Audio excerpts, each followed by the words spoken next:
बाज लगभग 70 साल तक जीवित रहता है, लेकिन 40 साल के भीतर उसका शरीर बूढ़ा हो जाता है। उसके पैर के नाखून बढ़े जाते हैं, जिसके कारण शिकार को पकड़ने में असमर्थ हो जाता है। पंख भारी पड़ जाते हैं, जिसके कारण वह ठीक से उड़ नहीं पाता है। उसकी चोंच मुड़ जाती है, जिसके कारण शिकार को मार नहीं पाता है। ऐसी स्थिति में वह ना ऊंचा उड़ पाता और ना ही शिकार कर पाता है। अब उसके पास केवल दो ही विकल्प हैं। पहला, या तो वह अपनी स्थिति स्वीकार कर हार मान ले, भूख से मर जाए या किसी अन्य जानवर का शिकार बन जाए। दूसरा विकल्प यह है कि वह 3 महीने की बेहद दर्दनाक प्रक्रिया से गुजरे और खुद को फिर से मजबूत बनाए।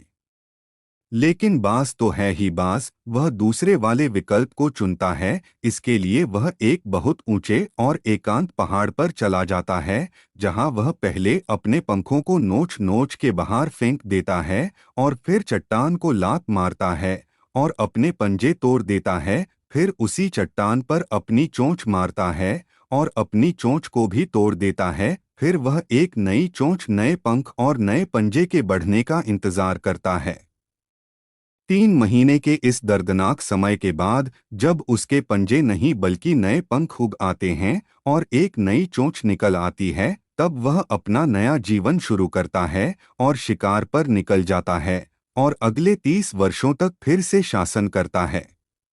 यह हमें सिखाता है कि जब समय आता है तो हमें कुछ नया पाने के लिए अपनी कुछ पुरानी आदतों को छोड़ना पड़ता है, चाहे इसे छोड़ना कितना भी मुश्किल क्यों न हो, चाहे यह प्रक्रिया कितनी भी दर्दनाक क्यों न हो। उसके लिए ऐसी चीजें छोड़ना जो हम पर बोझ डालती हैं, जो हमें रोकती हैं, जिनका हमारे जीवन में कोई उपयोग नहीं है, उन्हें छोड़ देना ही बेहतर है।